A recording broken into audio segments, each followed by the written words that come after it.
Hello दोस्तों, और आप में से कईयों ने क्रिप्टो में इन्वेस्ट किया होगा या करना चाहते होंगे। तो दोस्तों, आज हम क्रिप्टो करेंसीज के साइंस को जानेंगे कि वो कैसे काम करती है। तो दोस्तों, आज का हमारा टॉपिक होगा what is the science behind crypto currencies. तो दोस्तों, first of all, let's clear that money is equal value. For example, if I purchased a mobile, so I give the salesman money और उसने मुझे इसके बदले mobile दे दिया। But अगर आपको बार्टर सिस्टम के बारे में पता हो तो लोग बहुत पहले किसी चीज़ के बदले चीज़ को देते थे। Like a person gave 1 kg apples and he need 1 kg cotton. So he got 1 kg cotton from the second person. But it has a very big drawback, because imagine again, like a person wanna sell his donkey and the second person gives a cat in return. So here it's not a fair deal, because value is exchanging but fair value isn't. तो दोस्तों, इसके बाद से लोगों ने precious metals like gold and silver में invest करना शुरू किया। उसके बाद से एक नया सिस्टम आ गया जिसमें लोग वैल्यू के हिसाब से पे करते थे। Like if anyone wants a donkey for carrying load, तो उनको 10 गोल्ड कॉइन्स देने हैं, और अगर किसी को कैट चाहिए तो उनको 3 गोल्ड कॉइन्स देने हैं। बट फिर गोल्ड माइनिंग में प्रॉब्लम्स बढ़ने लगी और गोल्ड को कैरी करना भी मुश्किल था।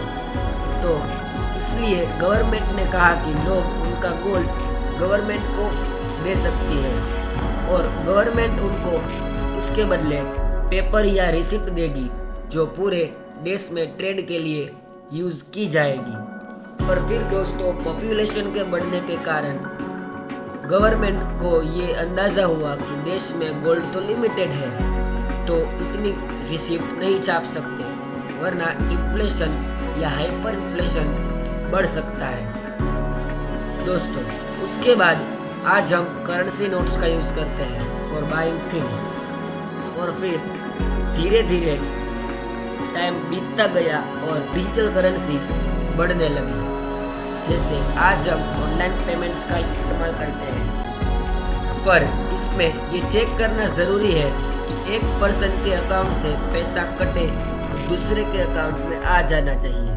दोस्तों, जब आप लोग बैंक में पैसा डालते हो या डिपॉजिट करते हो, तब वो पैसे को बैंक इन्वेस्ट करता है और दूसरों को लोन देता है, और इसमें पैसों की ट्रांसपेरेंसी पर तो शक होता ही होता है, और साथ ही साथ करप्शन भी होता है, जैसे हमने मोनेटाइजेशन के समय देखा। इसी सिस्टम को देखते हुए एक आदमी जो कि एक तरह से अननोन है, यानी कोई उसे जानता नहीं, पर उसने सबसे पहली क्रिप्टो करेंसी यानी बिटकॉइन बनाई थी। दोस्तों, रिसर्च के हिसाब से उस आदमी का नाम था सातोशी नाकामोटो, जिसने एक डॉक्यूमेंट पब्लिश किया और उसमें लिखा कि जो आज का बैंकिंग सिस्टम है उसको कैसे रिप्लेस किया जाए, और इस सेंट्रलाइज सिस्टम का ऑल्टरनेटिव क्या हो सकता है कि जिसमें कोई भी गवर्नमेंट या कोई भी एजेंसी का इंटरफेरेंस ना हो। तो इसका ऑल्टरनेटिव उसके हिसाब से ये है कि एक डिसेंट्रलाइज सिस्टम होना चाहिए। तभी उन्होंने बिटकॉइन बनाया और इसे सेल या बाय करने के लिए एक सिस्टम भी बनाया। दोस्तों, क्रिप्टो करेंसीज कोई फिजिकल करेंसी नहीं है, ये एक वर्चुअल करेंसी है जिसका सिर्फ हम एड्रेस को ट्रांजैक्शन करते हैं। दोस्तों, दुनिया में अराउंड 10,748 क्रिप्टो करेंसीज है। एग्जाम्पल बिटकॉइन, इथेरियम, जिसको मैं मोस्ट रिकमेंड करूँगा बिटकॉइन के बाद, then Shiba, Doge coins etcetera. और इन सारी क्रिप्टो करेंसीज को प्रोसेस करने के लिए एक बहुत बड़े सेटअप की ज़रूरत होती है, जिसे कोई थर्ड पार्टी हैंडल करता है। तो यहाँ पर घूम फिर के वापस वहीं पर आ गए कि यहाँ पर किसी ऑर्गेनाइजेशन का इंटरफेरेंस हो रहा है। तो दोस्तों, तो इस चीज़ को अवॉइड करने के लिए एक प्रोसेस की हेल्प ली गई जिसे कहते हैं बिटकॉइन माइनिंग। इसमें लोग अपने कंप्यूटर्स रन करा के एल्गोरिदम्स रन करते हैं, और एज अ रिवॉर्ड उनको बिटकॉइंस या अदर क्रिप्टो करेंसीज मिलती है, और ये सब एक ब्लॉकचेन नामक टेक्नोलॉजी के फॉर्म में होता है, जिसमें कोई भी एक्सटर्नल इंस्टीट्यूट या गवर्नमेंट का इंटरफेयर नहीं होता। और अगर बिटकॉइन माइनर्स ऐसे ही बिटकॉइन जनरेट करते रहे तो वापस से महंगाई बढ़ जाएगी और अल्टीमेटली इन्फ्लेशन हो जाएगा। तो इसके लिए एक लिमिट सेट करी हुई है जो कि है 21 बिलियन बिटकॉइंस। तो दोस्तों, दुनिया में 21 बिलियन बिटकॉइंस से ज़्यादा बिटकॉइंस माइन नहीं हो सकते हैं। अब सोचो कि जब आप या मैं किसी ऐप से बिटकॉइन या कोई भी करेंसी परचेज करते हैं तो क्या हम भी उन कॉम्प्लेक्स एल्गोरिदम्स को अपने डिवाइस पर सॉल्व करते हैं?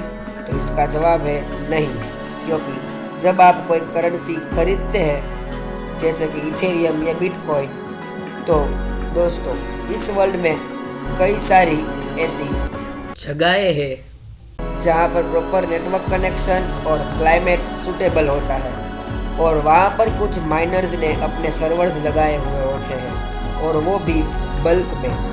तो जब आप उन ऐप्स में से करेंसी परचेज करते हो तब उनमें से कुछ सर्वर्स या कुछ माइनर्स उनके सर्वर्स में से आपको अपना कुछ पार्ट रेंट पर दे देते हैं और आप इस तरह से बिटकॉइन परचेज कर लेते हो और जैसे उस कमोडिटी की वैल्यू इंक्रीज होती है आपको प्रॉफिट मिलता रहता है। तो दोस्तों, ये था working of crypto currency. Thanks for watching.